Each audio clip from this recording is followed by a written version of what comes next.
नमस्कार दोस्तों, आज एक बार फिर से आप सबका बहुत बहुत स्वागत है मेरे चैनल न्यूमेरो आर्ची में। सबसे पहले मैं आज आप सबको बधाई देना चाहूंगी कृष्ण जन्माष्टमी की। जब भी बात होती है भगवान कृष्ण की तो बात होती है प्रेम की, बात होती है सत्य की, बात होती है धर्म की, बात होती है पॉजिटिव एनर्जी की। श्री कृष्ण एक ऐसी एनर्जी है जो कि एक लला के रूप में, लड्डू गोपाल के रूप में, कान्हा जी के रूप में हम सबके दिलों में, हमारे सबके हृदय में और हमारे घर में विराजे होंगे। कभी ये माखन चोर बन जाते हैं, कभी ये सखा बन जाते हैं, कभी ये राधा गोविंद बन जाते हैं और कभी ये गिरधारी बन जाते हैं। कभी कभी ये द्वारकाधीश बन जाते हैं और कभी कभी जगन्नाथ जी के रूप में हमारे हृदय में वास करते हैं। अगर हम सोचे तो इन सब बातों का कहीं ना कहीं मतलब तो एक ही है। शब्द अनेक हो सकते हैं, नाम अनेक हो सकते हैं, लेकिन रूप स्वरूप तो सिर्फ एक ही है।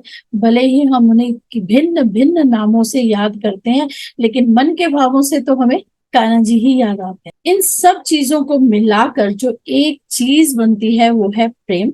ठीक, आज उनकी बहुत ही प्रियतम चीज, बहुत ही प्यारी चीज के बारे में आज हम बात करने वाले हैं। उनकी प्रियतम चीज थी उनकी बांसुरी। कहते हैं जब भगवान कृष्ण बांसुरी बजाते थे तो पूरा ब्रह्मांड जो है मगन हो जाता था, इतने मग्न हो जाते थे सारे। लेकिन उन्होंने अपनी सबसे प्रिय चीज जो है, ऐसा कहा जाता है जब वो राधा जी से दूर हुए थे तो उन्होंने उसे त्याग दिया था। लोग जाने क्या क्या बातें करते हैं, लेकिन अगर मैं बांसुरी की बात करूं तो मेरे मन से सिर्फ एक ही बात समझ में आती है, प्रेम। वो बांसुरी जो प्रेम का प्रतीक थी और कान्हा जी को बहुत ही प्रिय थी। आज मैं जो है बांसुरी के अनगिनत उपायों के बारे में बात करने वाली हूँ। शुरू करने से पहले मैं बता दूं कि मैं कौन हूँ।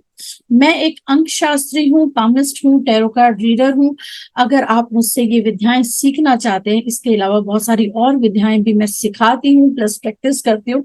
इनके साथ में से कोई विद्या सीखना चाहते हैं या आप किसी परेशानी में हैं और उसका सॉल्यूशन चाहते हैं, तो आप डिस्क्रिप्शन में दिए हुए नंबर्स पे कांटेक्ट करके अपना अपॉइंटमेंट बुक कर सकते हैं। बढ़ते हैं आगे और बात कर लेते हैं बांसुरी की, बांसुरी के रंगों की। उससे पहले अगर आपने अभी तक मेरे चैनल को सब्सक्राइब नहीं किया है तो सब्सक्राइब करना ना भूलें, शेयर करें अपने मित्रों को, अपने परिजनों को, ताकि इन वीडियोस का वो भी लाभ उठा सके। तो सबसे पहले जो हम बात करने जा रहे थे, हम बात करने जा रहे थे बांसुरी के रंगों की। यदि आपके बच्चों का पढ़ाई में मन नहीं लगता तो गोल्डन कलर की 5 बांसुरी उनके रूम में लगा दीजिए। फिर देखिए उनकी कंसंट्रेशन, उनका विवेक, उनका ज्ञान और एक सही डायरेक्शन उनको मिलने लगेगी। यदि आपके घर में कलह कलेश लगा रहता है, नकारात्मक ऊर्जा है कि जाने का नाम ही नहीं लेती है, किसी न किसी वजह से अनबन हो जाती है, रिलेशंस खराब हो जाते हैं, तो क्या करें? मुख्य द्वार पर 2 लाल रंग की बांसुरी लगा लीजिए। फिर देखिए, अगर आपके घर में महालक्ष्मी जी का वास नहीं है, श्री जी हैं कि आपके यहाँ पे रुक ही नहीं पाती हैं, आपको क्या करना है? मंदिर में मोर पंख लगी हुई गोल्डन कलर की 2 बांसुरी रख देनी है और उनको लाल रंग के धागे से जो है बांध देना है। अगर आपको आ रही है आपके वैवाहिक जीवन में समस्याएं, कुछ अनबन लगी रहती है, परेशानियां लगी रहती हैं, कलह क्लेश लगे रहते हैं, विचारिक मतभेद रहता है, क्या करें?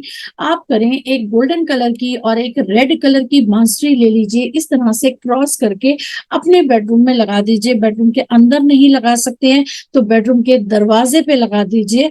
इसके रिजल्ट्स भी बहुत ही अमेजिंग है। जितनी भी बांसुरी की मैं रेमेडीज आपको दे रही हूँ, इन्हें आप पूरे भाव, पूरे विश्वास से करें और इनके रिजल्ट्स बहुत ही बढ़िया आपको मिलने वाला है। अगर आपके घर में रहती हैं बहुत सारी परेशानियां हेल्थ को लेकर, आपकी हेल्थ अच्छी नहीं रहती, घर के मेन डोर पे आप एक हरे रंग की बांसुरी लगा दें और साथ ही एक हरे रंग की बांसुरी अपनी घर की किचन में भी लगा दें। फिर देखिए, आपको जितनी भी स्टमक रिलेटेड प्रॉब्लम्स रहती हैं उन सब से आपको राहत मिलने लगेगी। अगर आपके पैरों में बहुत दर्द रहती है, आपकी बैक में बहुत ज़्यादा पेन रहती है, आपको सर्वाइकल की प्रॉब्लम रहती है, तो आप क्या करें, एक काले रंग की बांसुरी ले लें, साथ में एक मुट्ठी काले तिल ले लीजिए। शनिवार के दिन जाकर पीपल के पेड़ के नीचे रखाइए। काली बांसुरी मिलना थोड़ा-सा मुश्किल हो जाता है, तो आप काले रंग की बांसुरी लेके उस पे स्प्रे पेंट या फिर ब्रश से पेंटिंग कर लीजिए ब्लैक कलर की, और आप शनिवार के दिन जाकर पीपल के पेड़ के नीचे रखाइए एक काले रंग की बांसुरी, एक मुट्ठी काले तिल। इवन अर्थराइटिस की सीरियस प्रॉब्लम से भी आपको निजात मिलेगी। बहुत ही कारगर रेमेडी है और बहुत जल्दी आप जो है अपने हेल्थ इश्यू से बाहर आ जाएंगे। यदि आप अपनी धन, अपनी संपदा, अपने व्यापार, अपनी जॉब की वजह से बड़े परेशान चल रहे हैं, जॉब चल नहीं रही है, बार बार अनस्टेबिलिटी आपको बनी दिखाई देती है, आपको बार बार उतार चढ़ाव का सामना करना पड़ता है, जॉब छूट जाती है, बिजनेस में क्लाइंटेज नहीं आ रही है, बिजनेस में उतार चढ़ाव बने चले जा रहे हैं, बिजनेस में पैसा फंसता चला जा रहा है, पैसा बाहर नहीं निकल रहा है। अगर इन समस्याओं के साथ जो है आप जूझ रहे हैं, तो आपने क्या करना है, जन्माष्टमी की रात को 12 बजे कृष्ण जन्म के बाद चांदी की बांसुरी ले लीजिए। चांदी की बांसुरी पे रोली, चंदन और चावल ये सब रखकर एक लाल सुंदर कपड़े के ऊपर ये सब उन पे अर्पित कर दीजिए, और अर्पित करके वो कपड़ा, बांसुरी और जो सामग्री आपने डाली, वो सारी सामग्री लेकर आपने अपनी तिजोरी में स्थापित कर देनी है। आती हुई अगले साल की जन्माष्टमी तक आपका व्यापार जो है निश्चित रूप से चल निकले। यदि आपको भी आ रही है संतान से रिलेटेड समस्या, कंसीव नहीं कर पा रहे हैं, कुछ मेडिकल इश्यूज आ रहे हैं, तो जन्माष्टमी के दिन क्या करें कि 7 हरी बांसुरियां ले लें और ठाकुर जी के मंदिर में उनके चरणों में चढ़ा के आ जाएं। हाथ जोड़ के उनसे प्रार्थना करें कि ये सुख आपको प्राप्त। कान्हा जी ने चाहा तो आपकी गोद बहुत जल्दी हरी हो जाए। एक प्रश्न आता है कि हमने जन्माष्टमी मनानी कब है? तो आज के दिन, आज 6 तारीख को जन्माष्टमी है, क्योंकि रोहिणी नक्षत्र में ही कान्हा जी का जन्म हुआ था। तो मेरे लिए आज रात को 12 बजे जो है कृष्ण जन्म मनाया जाए। एक बात मैं आप लोगों से साझा करना चाहूंगी कि आप उपाय करते हैं तो उपाय पूरे भाव चाव से करें। महज उपाय करने के लिए अगर आप उपाय करेंगे तो वो उपाय जो है कहीं हेल्प नहीं करेंगे। उपाय का मतलब क्या है? उपाय का मतलब है ईश्वर के साथ आपका जुड़ाव।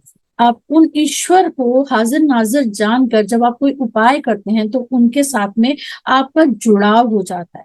अगर आपका ठाकुर जी पे विश्वास पूर्ण है, आपकी श्रद्धा पूर्ण है, सत्य है, आप अपने मन के भावों से अगर ठाकुर जी को सामने जाकर इन छोटी छोटी रेमेडीज को करते हैं, तो मेरा ये मानना है, मेरा ये विश्वास है और ये मेरा पूर्ण विश्वास है, ठाकुर जी आपकी अर्जी को जरूर स्वीकार करते हैं। बस आपने क्या करना है, आपने अपने आप को पूर्ण रूप से ईश्वर को समर्पित कर देना है, ठाकुर जी को अपने आप को पूरी तरह से सौंप देना है। अगर आप पूरी तरह से ईश्वर को अपने आप को सौंपेंगे ही नहीं तो वो सुनेंगे कैसे?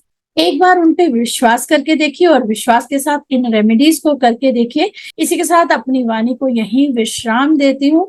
जन्माष्टमी का ये पर्व, ये पावन पर्व बहुत ही हर्ष और उल्लास के साथ मनाएं। एक बार जोर से बोलें, हाथी घोड़ा पाल की जय कन्हैया लाल की।